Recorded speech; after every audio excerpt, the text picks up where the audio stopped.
From Daily Trust News Center, this is the News Hour. On News Hour tonight, INEC contemplates extending continuous voter registration exercise as turnout of would-be voters increases. Ondo government cancels June 12 celebrations over Owo attack. Nigerians groan high cost of living. And on the foreign scene, 7 bodies found at scene of helicopter crash in Italy. Hello and welcome to Trust TV News Hour. I am Ibrahim Yusuf. The news in full. The Independent National Electoral Commission, INEC, says the body is considering extending the continuous voter registration exercise. These comments followed calls from several quarters for the body to extend the registration scheduled to end on June 30th. In a tweet via the Commission's verified Twitter handle, the chairman of the committee said, unquote, "We've heard your requests loud and clear, and we will soon hear from us on the extension of CVR registration. Please assure me that you'll register, pick up your PVCs and vote. I will also assure you that your vote will count." End of quote. Observers believe that the June 30th deadline will disenfranchise many Nigerians who are yet to collect their cards. Meanwhile, hundreds of Nigerian youth on Saturday defied the day's shower in parts of Lagos to attend the Youth Vote Count mega concert held in Lagos to sensitize them on the imperative of getting registered to participate in the forthcoming 2023 general elections. At the Tafawa Balewa Square, where the event took place, youth thronged the venue, defying the rain, to attend the event organized under the auspices of the European Union-funded Support to Democratic Governance program in collaboration with its implementing partners and the Independent National Electoral Commission, INEC. Entertainers, singers and content creators thrilled the audience and specifically reminded them to get their permanent voters' cards to be eligible to participate in the 2023 elections. The chairman of the Independent National Electoral Commission, INEC, Professor Mahmoud Yakubu, said he is impressed with the turnout of prospective voters since the registration exercise started at the Tafawa Balewa Square. Saying to centralize the process, he has directed that the registration machines should be deployed in the 20 local government areas in the state. The chairman assured that their votes will count and asked the youth to come out on the days of elections to vote and not fight. A political scientist and lecturer at the Gombe State University, Dr. Abdulkadir Saleh, has warned Nigerians against expecting good governance from candidates who emerge through vote buying during primary elections of various political parties in the country. Saleh gave the warning while speaking to Ibrahim Ismail in Gombe. Ibrahim Ismail now reports. It is no longer news that Nigeria's primary elections are heavily monetized, as most candidates of the country's leading political parties were allegedly elected through vote buying from delegates. As Nigerians prepare to vote in the forthcoming 2023 general elections, Dr. Abdulkadir Saleh says Nigerians should expect little from the candidates because the system that brought them is not credible. Well, I don't have much expectation looking at the processes that allows them to emerge. There wasn't any internal democracy, serious internal democracy. Rather, it was a few delegates that were allegedly collected money to elect them. So therefore, there are a lot of money influence, which prevents credible candidates from emerging as flag bearers of many political parties. But maybe a miracle may happen that we see Nigeria changing. But definitely the democratic process is marred with massive corruption. The university don said, despite the current challenges in the country's electoral process, things may get better. Well, the way forward is, one, people should try as much as they can to see that we internalize the democracy. We captured the power from the governing elites through our ballot boxes, through our election cards. We use the card to elect credible leaders. And we say no to imposition of leaders. By so doing, I think as time goes on, we'll get it right.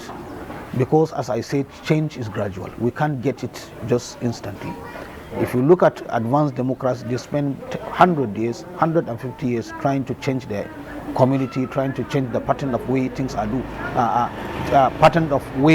going on. So definitely it will take time, but we will reach the promised land. Chairman of the Independent National Electoral Commission (INEC), Professor Mahmoud Yakubu, also expressed concerns over how politicians monetize the nation's electoral process, noting that the nation might be inching toward plutocracy. From Gombe, Ibrahim Ismail reporting for Trust TV. And ex-governors of the People's Democratic Party have pledged their support to the party's 2023 presidential flag bearer, Atiku Abubakar. The ex-governors made the pledge during a meeting with Atiku in Abuja, led by the former Niger State Governor Babangida Aliyu. The governors also asked Atiku to clear the air on where he intends to pick his running mate from. Although Atiku did not directly answer the question, he asked the ex-governors to work towards the party's success. Our commitment, our loyalty, and our readiness to work for the success of PDP, for the success of Atiku Abubakar as President of the Federal Republic of Nigeria. Somebody said to me, can you confirm what Waziri Adamawa meant? Because yesterday he said his vice president will come from the governors. But he didn't say former governors or current governors. So I believe in your response you will clarify further. If we can all put our energies in our respective states, local governments, and even polling units, nothing should stop us from making sure that we return our party to power. Because there is no single political party that has got the kind of resource persons like we have got today. Let's put behind whatever political disagreements that have occurred between the contestants or between which side you supported and which side you do not support. This is my appeal to all of you.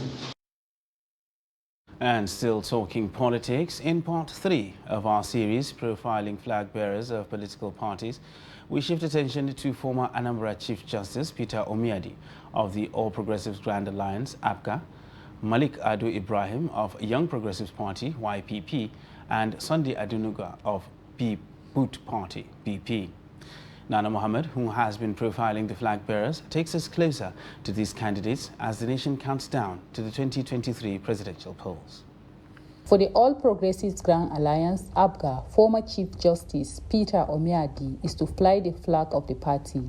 Justice Omiadi is from Anambra, southeast Nigeria. He was born in the 1960s. With no prior experience in terms of holding a political office, he is running for the highest office in the land with the hope of causing an upheaval. Malik Ado Ibrahim of the Young Progressives Party was born in the 1960s into the royal family of His Royal Highness Ado Ibrahim, the Ohenoye of Ibira land, Kogi, central Nigeria. Ibrahim is the candidate of YPP and is believed to be a billionaire businessman and one of the owners of the Formula One team, Arrows, in the US. Prince Malik Ado Ibrahim is a well-known businessman. Mr. Sunday Adenuga, a businessman from Ogun State, southwest Nigeria, has clinched the presidential ticket of Boot Party, BP, for the 2023 general elections. Just like his counterpart, he is known as a businessman without political history in Nigeria. Come 2023 elections, he is going to fly the flag of the BP. Nana Muhammad, Trust TV News, Abuja. River State Governor Nyesom Wike has directed the Attorney General of the state and Commissioner for Justice to write the Economic and Financial Crimes Commission, EFCC, over harassment of the state's People's Democratic Party, PDP, governorship candidate, Siminalaya Fubara.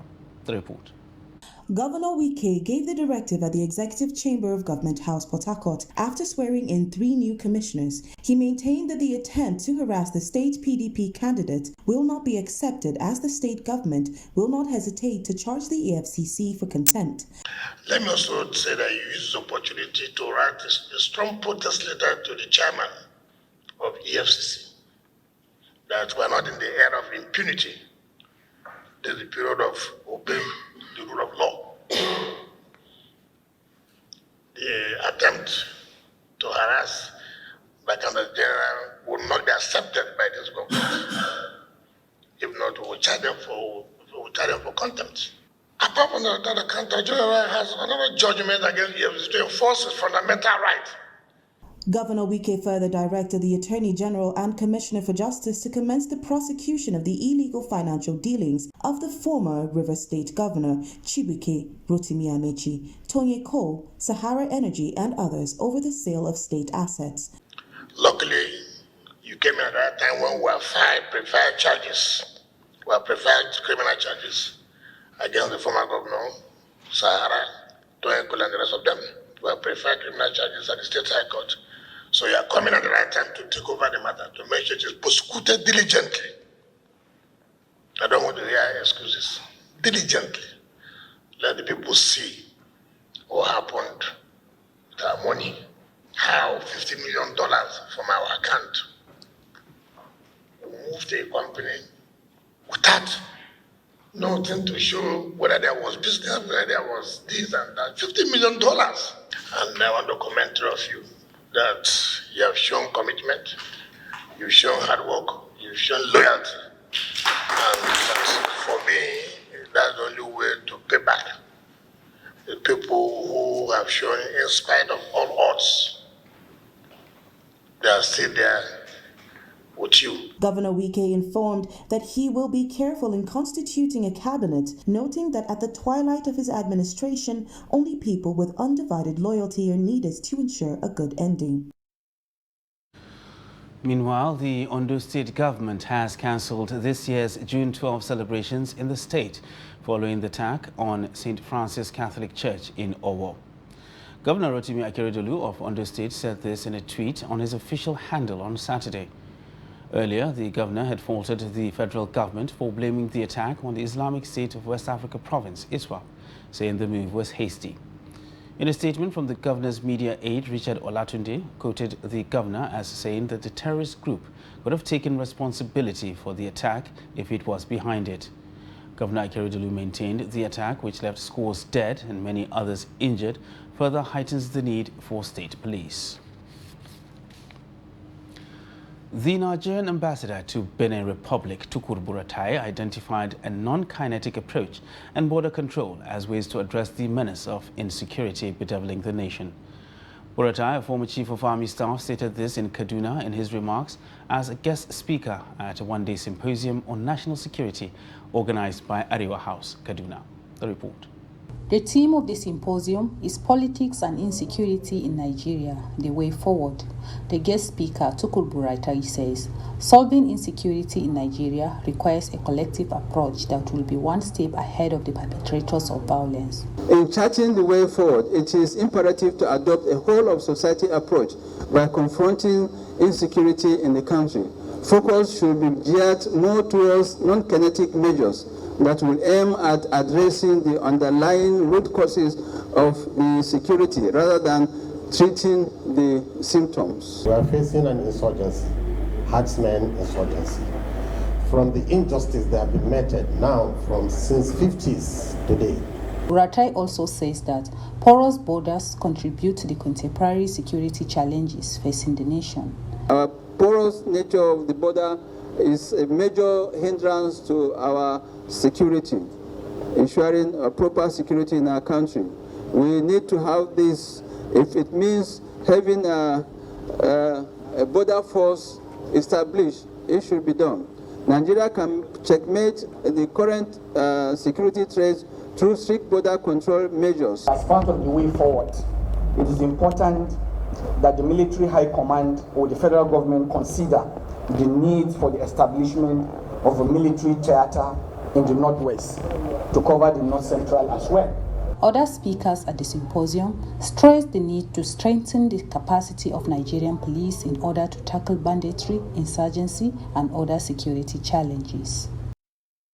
And the Katsina State Command of the National Drugs Law Enforcement Agency, NDLEA, has arrested 62 addicts and dealers in some parts of the ancient city. The suspected addicts, who are mostly teenagers, will be handed over to a reformatory center for counseling, while the dealers among them will be prosecuted. Abdullahi Amadi has details. Parading the suspects at the Katsina State headquarters of the NDLEA, the commandant, Mr. Ahmad Bashir, says it is worrisome to have all the suspects from within the metropolis. Interestingly, the suspects were arrested during a special patrol carried out by the command. Because of the provision of drugs within the states, we decided to carry out raid operation for the next few days. All the suspects are here now, there are 61 in numbers, and they fall between the age bracket of 18 and 40. All of them were arrested with various types of drugs, from cannabis, sativa, Exol, rubber solution, D5, and tramadol. The command, the Katsina State NDLEA boss, assured will not relent efforts in addressing the menace of drug abuse, especially among youth.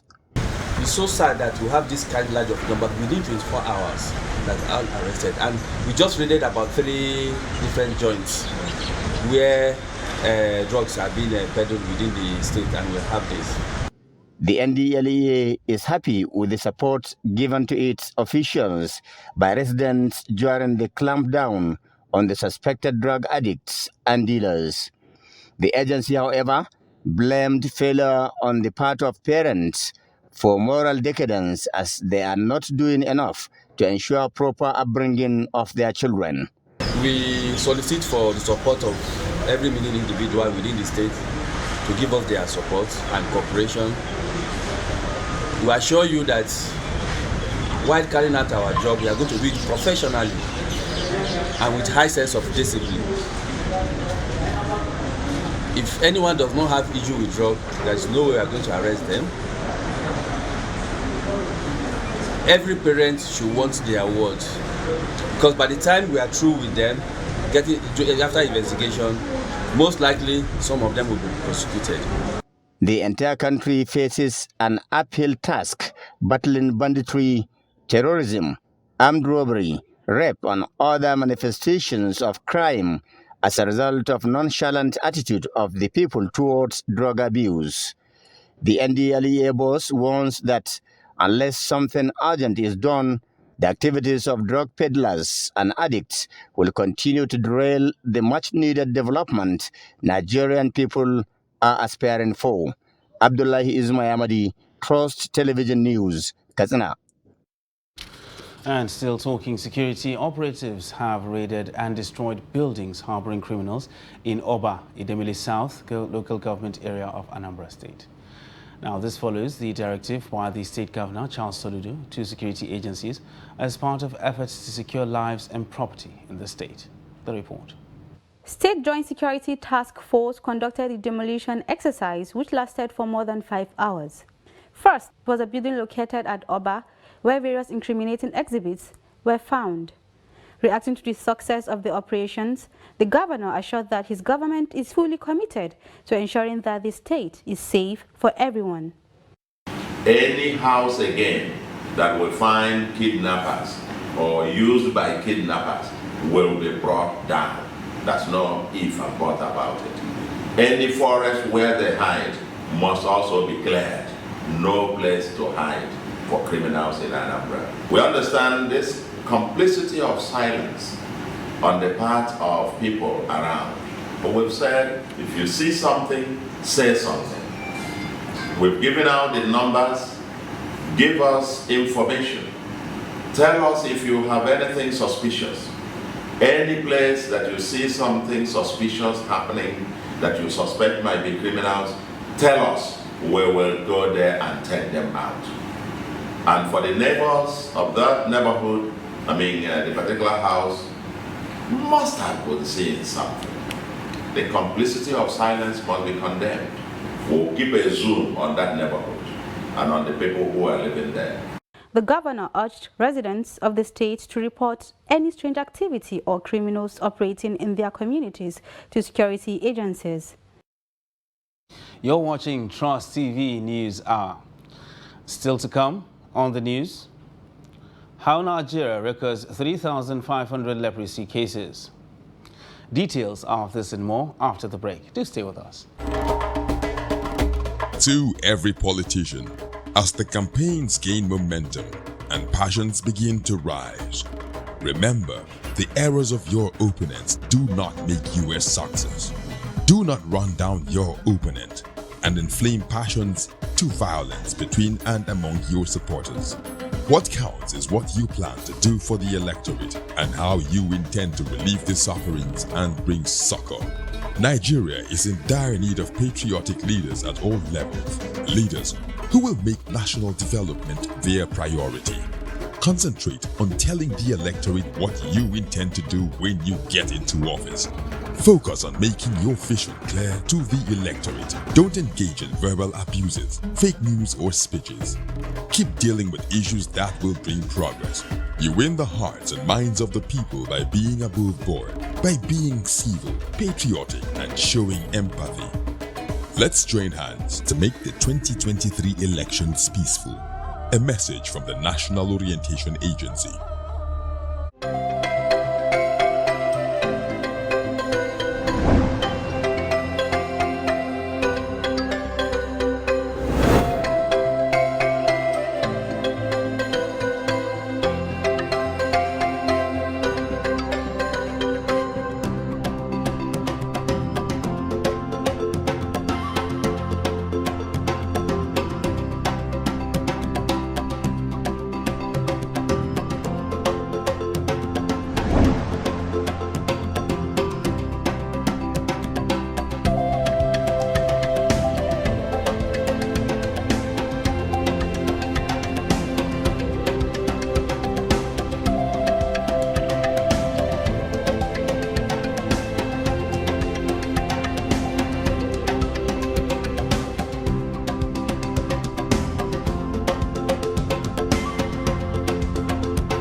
Welcome back and thanks for staying with us on Trust TV News Hour.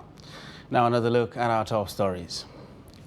INEC contemplates extending continuous voter registration exercise as turnout of would-be voters increases. And Ondo government cancels June 12 celebrations over Owo attack.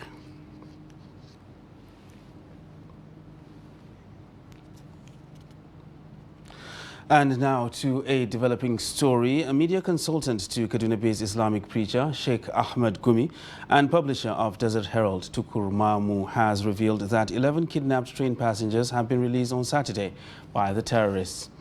Tukur said the 11 victims that were released have been flown on the orders of President Buhari to Abuja for medical evaluation and treatment before the decision to reunite them with their grieving families. According to him, some retired army generals and a renowned professor also assisted towards the release of the passengers. We will bring you more details as the story develops. Moving on to more news now. Borno State Governor Umar Zulum on Saturday traveled to Kirawa, a border community in Gwoza local government area, to supervise the resettlement of 2,500 displaced families into their homes, which were rebuilt by the state government. The homes were destroyed by Boko Haram insurgents during their occupation, forcing residents to become internally displaced in Pulka, another town in Goza, and also taking refuge in neighboring Cameroon. The town became deserted for over 6 years. Governor Zulum set up a committee with the task of rebuilding destroyed homes in Kirawa for safe return on voluntary and dignified terms. Zulum, during his trip for the resettlement, not only ensured safe return to rebuilt homes, but also supervised the distribution of 120 million naira to the 2,500 families. Male heads of households were each allocated 100,000 naira, and their wives, some of whom were part of the benefiting households, were each given 20,000 naira. Now, naturally, beard growth is possible starting from the age of 18. But for many men, that time may not be possible until they are 30 or above. In this report, Abubakar Abdullahi, who spoke with bearded youth, finds out why they grow beards. The report. Before now, growing beards was not common among youth as it was seen and attributed to aging. But today, that narrative has changed as young people now have various reasons for growing beards. Of course, one of the reasons why we keep beards is because it also adds to the way we look. It is, some people feel that keeping beards made them look even more handsome than they are supposed to be. So I think that's the reason. And apart from that, even the female folks also like it in guys. And you see some female folks advocating for it, telling either their husbands or their fiancés to actually keep it so that maybe they can look better. They play with it, they love it. Others, I cannot say. But for my own, I'm leaving it for someone because I'm trying to copy what Prophet Muhammad sallallahu alaihi wasallam did.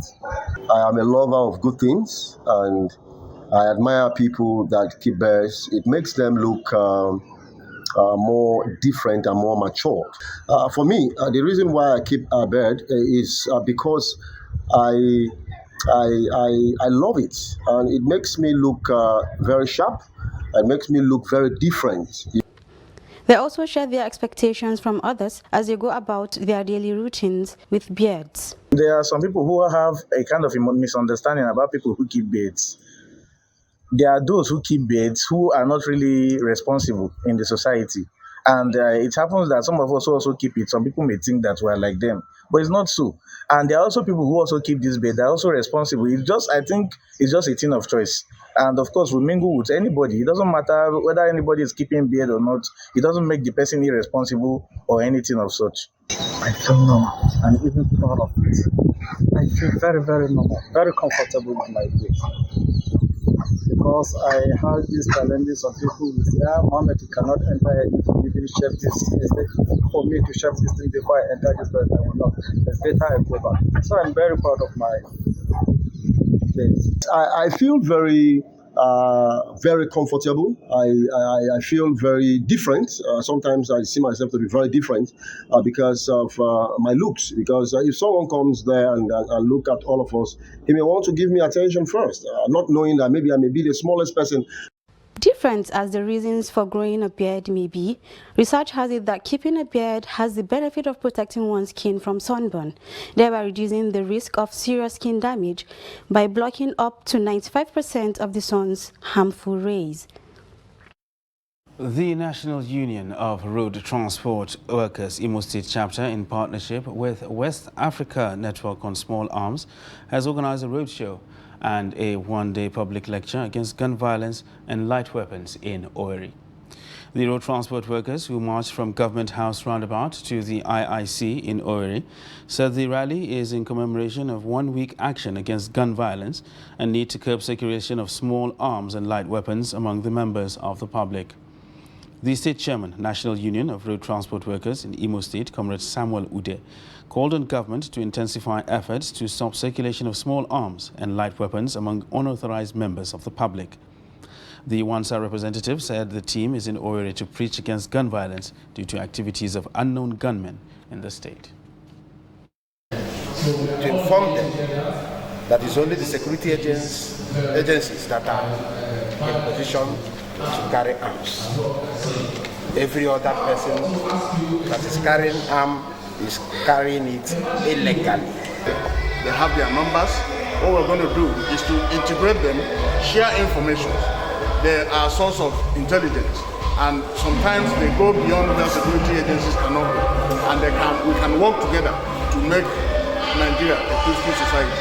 This is the beginning of mobilizing Nigerians towards peace, especially this time election is around the corner. We have had enough gun violence, especially in Imo State, and we are saying no to it.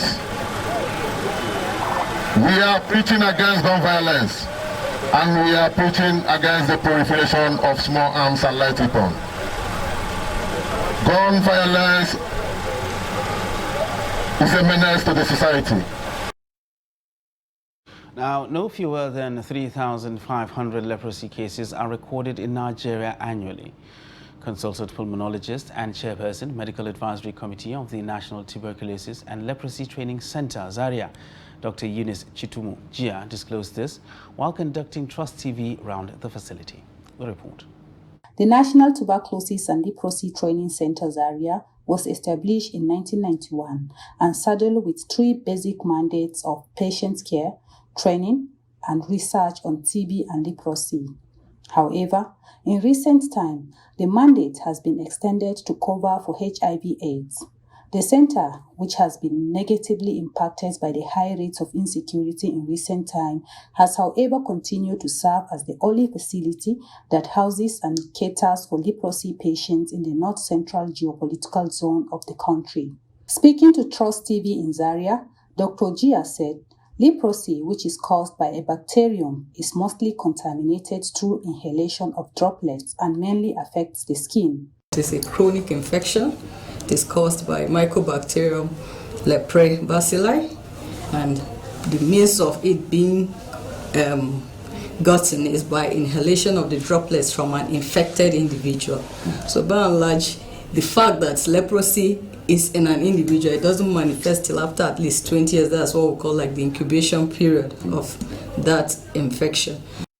According to her, despite efforts by the federal government and some donor partners, the prevalence of the disease stood at 3,500 in Nigeria annually, noting, however, that the center alone attends to at least 5 leprosy patients per day.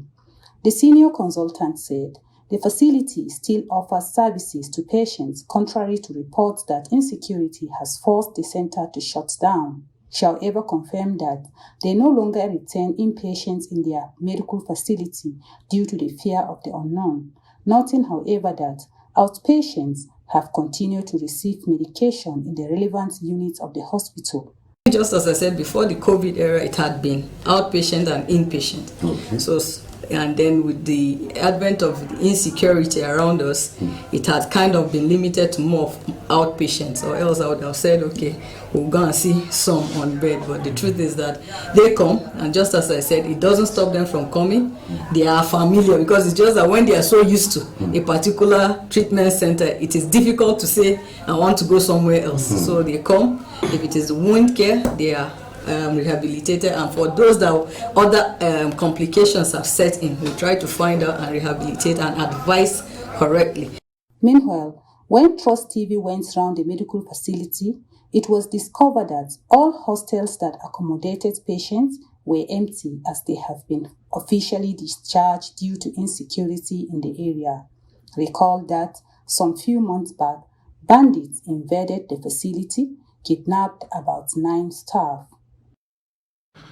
Urbanization has been one of the critical factors that have led to rising costs of living in the country. Despite statistics rolled out by government agencies to suggest improving economic conditions, many Nigerians are struggling to cope. Chamunda Beng reports. Citizens have migrated to big cities in search of greener pastures or as an escape from insecurity. But they are confronted by astronomical costs of feeding, transportation and rent, which they cannot afford. Per se, Federal Capital Territory, I think things are going higher. Like right now, we know the way things are going in Nigeria right now, so we are not ignorant of that fact. But cost of living in Abuja is quite high. Except you're on a very high side of income, it's going to be a little more cumbersome for a common man. Look at how much is being paid to a worker as a civil servant, compare with what we buy in the market, you cannot, it's nothing to write home about. What I'm saying. Imagine somebody that's been paid 70,000 a month, talk about transportation, take up about accommodation, take about the food you buy. You see, there is nothing to write home about, so to speak. So government should do something about it so that things will be well and all go well with the people. At least we're trying from hand to mouth, because I've not really saved since I moved into Abuja. Just trying to stock my stomach first before any other thing. Everything should go back to normal, how we used to be before, on low prices, because things are really high and it keeps getting high every day. The high price of commodities, rent, coupled with low wages and unemployment, have made things much more difficult for families. Actually, it's not easy, especially as a widow. In a widowhood where I am right now, it's not easy for me, but I'm trying my best. The little I got, we eat it like that. We manage ourselves, and I tell my children that you don't need to be taking tea or bread, whatever we see, rice, anything, we manage it like that. I cannot kill myself, I've tried. So, but that is just what I have to say. The country, which they should just look at what the masses are crying for, so that the crime will still reduce. As more people move to big cities, what will the effects be? Economist Dr. Emeka Okengo speaks on the matter and also speaks on the issue of high cost of rent. What are the consequences? Okay, overstressed infrastructure, of course, you know. All right, the infrastructure is stretched to its breaking points. All right. And again, the flip side of overstretched infrastructure is that those who are now able to give social services now begin to now also look at demand, okay, as a primary consideration in fixing prices. So what you now have is a mess. I mean, it doesn't make any sense. It does not make any sense that in a country that's just come out of recession, come out of COVID, you know, people are telling you to pay millions and billions to live in a house that's not maintained, that has nothing. It just does not make sense. Nigerians are calling out to the government to provide some succor to their difficult situations. Chamun Dabeng, Trust TV News, Abuja. Meanwhile, businesses have continued to suffer from the collapse of the national grid that occurred in April 2022 and triggered the recent irregular power supply in most of Nigerian states. Salis Lawan, who examines the effect of the recent epileptic power supply on businesses in Adamawa, reports that a number of those business owners can barely stay afloat. The report. Currently, only 45% of Nigeria's population is said to be connected to the energy grid, while power supply difficulties are experienced in almost all regions of the country. Jimeta Bypass is one of the business settlement areas of Yola North local government area. Most of the businesses here are small scale. With the recent poor power supply, Trust TV visited Geria Junction, a center for grains millers, welders, among other small businesses. The crew met them waiting patiently for power supply in order to start work. The erratic power supply is not affecting only the grains millers or the welders alone. Sifters, popularly known in Hausa as Masubakachi, who are mostly aged women, are also bearing the brunt of irregular power supply. I spent more than 5 years in this shifting business. You see this bag of maize. I have to finish it before getting 100 naira. Now, with the recent poor power supply, I hardly end. We are calling on government to ask a matter of general concern to address power supply problem so that people like me can earn a living. Some of the grains millers and welders lamented the current situation and appealed to government to urgently address the challenges facing the power sector in Nigeria. This problem of poor power supply is seriously affecting our business. If electricity supply will be steady, we will not only be self-dependent, but also employ many youth, because actually the business is paying. except for the recent challenges facing the power sector, which we are calling the government to address.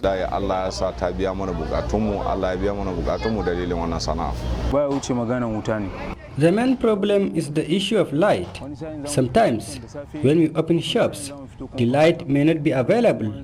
Until closing hours, it will be restored. Aliu Mohammed is the state chairman, Nigerian Association of Small-Scale Industrialists in Adamawa. He said the recent poor power supply has negatively affected their businesses. In aka ce yau ba wutan lantarki yana wahala, to abinda za a yi koma a kai shi shine magana injin diesel din. Our people are seriously affected by these challenges of poor power supply, which by extension touching negatively the lives of common people, especially with current hike of price of diesel. Please, government need to come to our aid. Lissafi dole akalla ba kasar ba sai ka kara ma kowane bude naira 2,500 ko zuwa 3,000. For government at all levels to achieve the goals of reducing poverty among Nigerians, the power sector need to be taken seriously. From Yola, Salis Lawan, Trust TV News. You're watching Trust TV News Hour. More news after the break. Do stay with us.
Welcome back, and thanks for staying with us on Trust TV News Hour.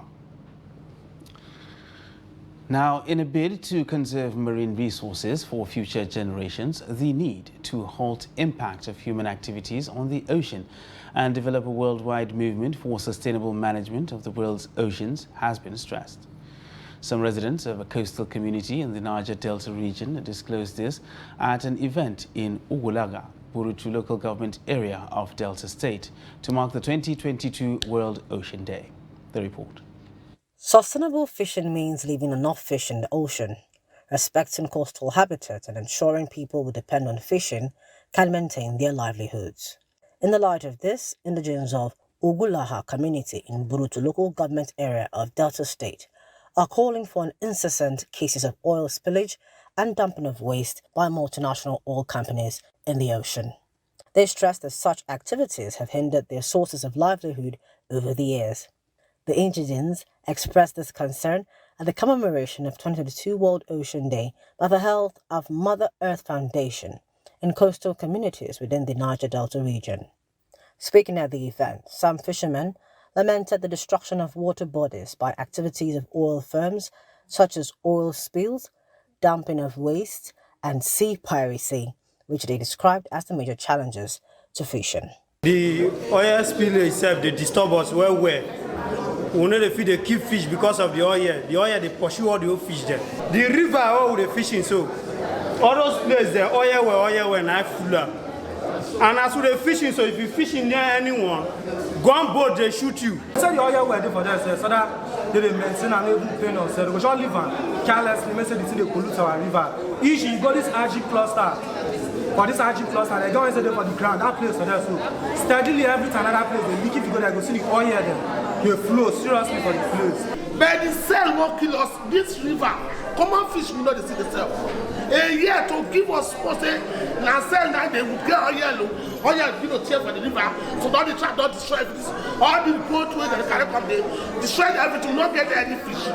The one thing when I want to talk, when federal government help us zoo now to remove the threats when they the sea. When fishermen go fishing near cluster, there is difference between fisherman and criminal, sea pirates.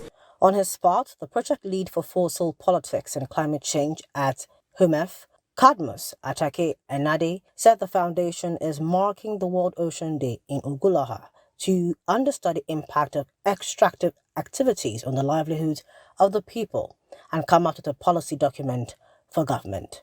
Meeting with these people, trying to hear from them, trying to build this alliance with them is more like getting to know the impact, the impact of these things, of the activities on them, the impact of environmental factors and climate issues that are affecting their fishing, and the kind of fishing that are present in the water. Those ones that were dead and those ones that are not dead. So this will spark us to find out more to know how best we can advocate and apply to the institutes to actually carry out more research to see how best they can regenerate these issues locally. Experts say in order to achieve the United Nations Sustainable Development Goal number 14 on life below water, which seeks to conserve the oceans, there is a need to prevent marine pollution and address effects of ocean acidification. Now, the National Senior Citizens Centre, NSCC, in partnership with the National Identity Management Commission, NIMC, will provide ID cards for senior citizens in the country to access effective social and health services.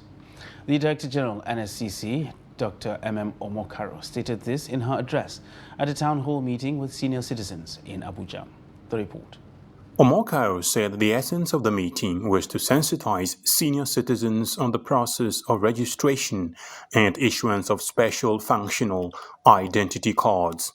According to her, the sensitization is to enhance understanding of age-friendly services and spaces, as well as effect attitudinal and behavioral changes that are needful to accelerate social inclusion and ensure sustainability.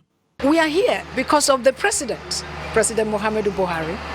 Apart from the policy and the agency being set up, he now made a declaration through the prayers of the senior citizens that there should be progressive registration of senior citizens towards the issuance of a special ID card to facilitate their accessing age-friendly services, they are accessing priority treatment, they are accessing discounts and concessions in the use of public services, public facilities, like it is obtainable abroad.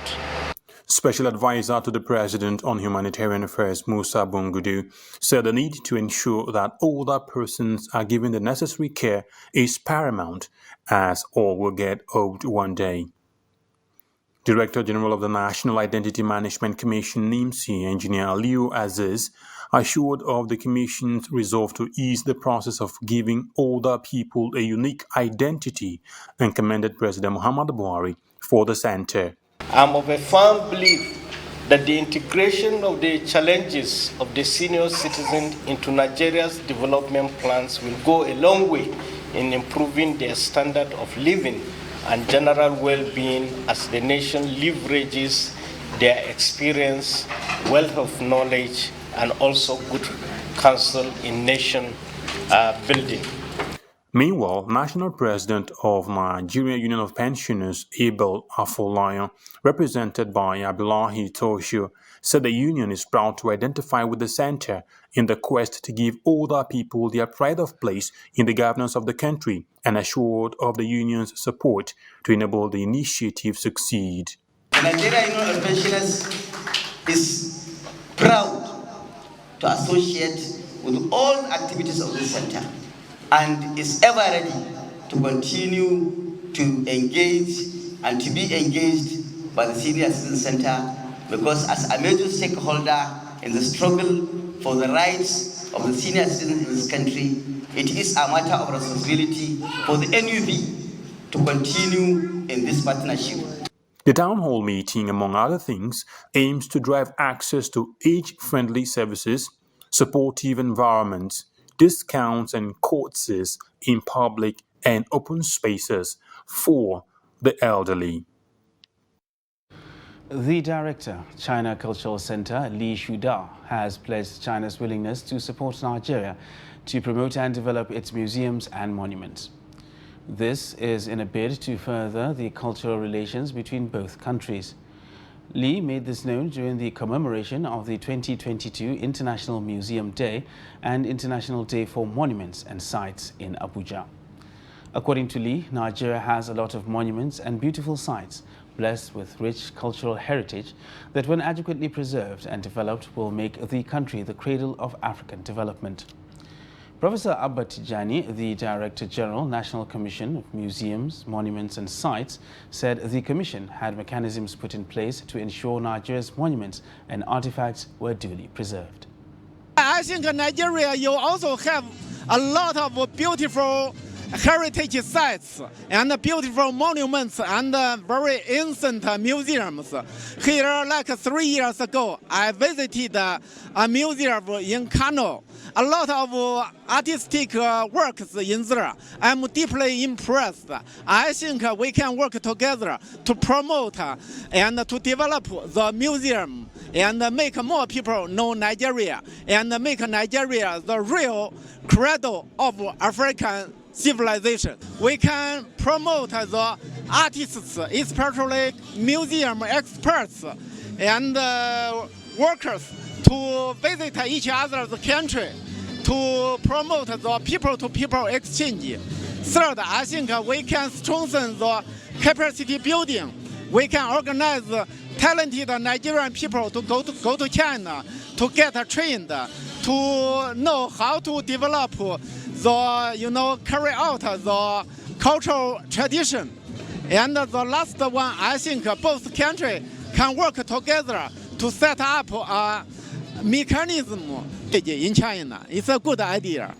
In October 2021, the Universities of Aberdeen and Jesus College in Cambridge, after a year-long discussion, returned 2 important Benin bronzes to Nigeria.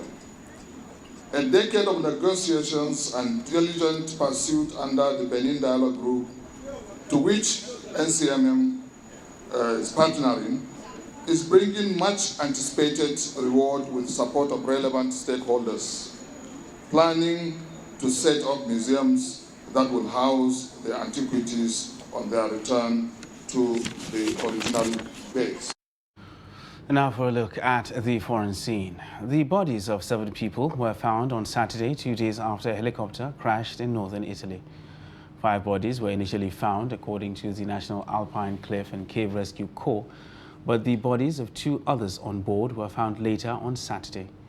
Italy's National Flight Safety Agency said in a press release that the helicopter, which had been missing since Thursday, 9th June, had taken off from the Lucca airport with 7 occupants. It was found on Saturday on Mount Kusna, completely destroyed.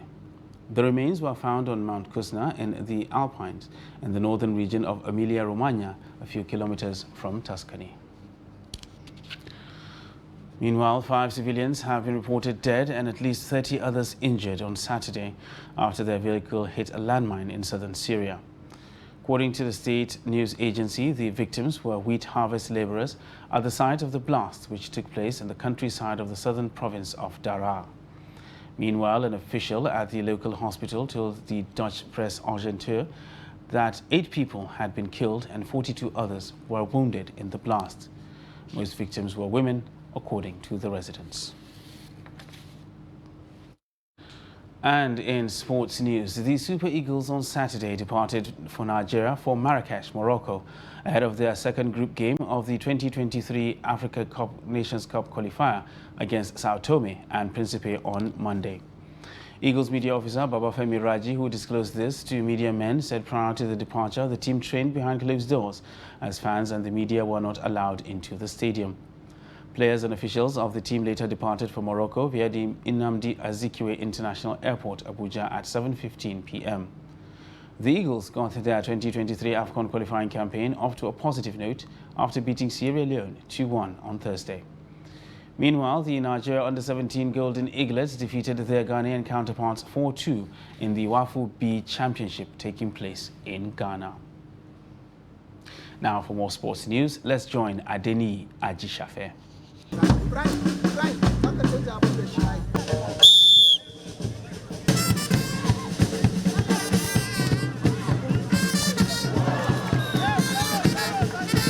Action resumes in the 2022 Five-Star Premier League at AstroTurf pitch in Abuja, where 6 teams slugged it out in match day 1 fixtures. Defending champion Suicide FC won the first game 2-0 against Planet Futsal in the opening match. Aliu Tafida of Suicide FC expressed joy that his team won the game. It's a very good league, like it's a growing league and everything.